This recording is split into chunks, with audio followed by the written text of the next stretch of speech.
Europe 1 matin. L'édito politique sur Europe 1 avec Le Figaro. Bonjour Alexis Brézet. Bonjour Dimitri, bonjour à tous. Alors Alexis, un bon tiers des députés LR ont voté mardi soir le PLFSS de Sébastien Lecornu. Depuis, il paraît que le siège du parti croule sous les appels d'adhérents furibonds. Est-ce que ça vous surprend, Alexis ? Ce qui me surprend, Dimitri, c'est qu'il est encore des responsables politiques de droite pour être surpris. Alors je sais bien que dans cette époque insensée, on finit par s'habituer à tout, mais enfin, il faut tout de même qu'on s'arrête un instant sur ce qui s'est passé à l'Assemblée.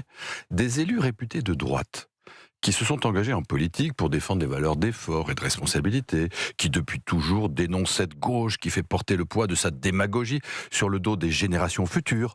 Des élus qui depuis des lustres nous serinent que la réforme des retraites est cruciale pour l'avenir du pays, et qui décident de voter avec les socialistes, avec Olivier Faure, avec Boris Vallaud, avec François Hollande, un budget social évidemment de gauche, qui suspend la réforme des retraites alors qu'elle était passée, digérée, et que la France en Europe continue d'avoir l'âge de départ à la retraite le plus précoce et le niveau des pensions le plus élevé. Mais c'est ahurissant, c'est atterrant. Comment les électeurs de droite ne seraient-ils pas indignés au spectacle d'un tel reniement ? Alors bien sûr, on va leur expliquer que cette adoption est le fruit d'un accord explicite, négocié de longue date, entre la Macronie et les socialistes, et d'un deal de dernière minute, implicite mais fort coûteux avec les écologistes. Tout ça est vrai, mais enfin, les électeurs de droite savent compter, ils sont pas idiots. Ils voient bien que si les 18 députés LR sur 49 qui ont voté pour le PLFSS s'étaient simplement abstenus, la réforme des retraites aurait été sauvée. Et que si tout le groupe LR avait voté contre, nous aurions collectivement échappé à cette avalanche de taxes, à cette orgie de dépenses non financées. Évidemment, ils sont furieux, les électeurs de droite, et on le serait à moins. Ce qui s'est passé, c'est la caricature de tout ce qu'ils détestent dans le comportement de la droite depuis des années. L'impuissance. Bruno Retailleau essaie bien de convaincre les députés de voter contre, mais enfin personne ne l'écoute, ou presque. Le double langage. Laurent Wauquiez prône officiellement l'abstention, mais négocie le vote positif de ses députés avec le maquignon de Matignon.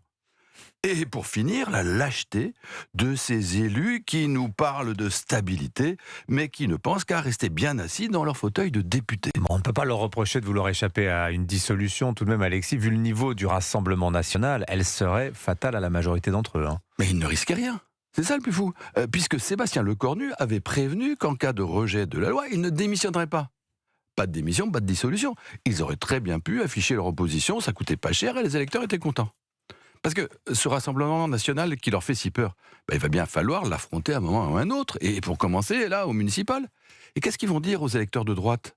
Que le RN est un horrible parti de gauche, alors qu'ils ont voté, eux, avec la gauche, la suspension de la réforme des retraites, et que le RN, à l'arrivée, lui, ne l'a pas voté. Ça va être compliqué. Mais alors pourquoi cette gauchisation, Alexis ? Qui peut dire, Dimitri ? Pourquoi est-ce qu'un jour un immeuble s'effondre ? Pourquoi un barrage cède ? Pourquoi un homme baisse les bras ? Alors peut-être parce que le pli était pris depuis trop longtemps, peut-être parce que les névroses familiales ont obscurci sa raison, peut-être parce qu'il n'a plus, tout simplement, il n'a plus la force de dire non. Ce sera, je crois, un jour une question pour les livres d'histoire.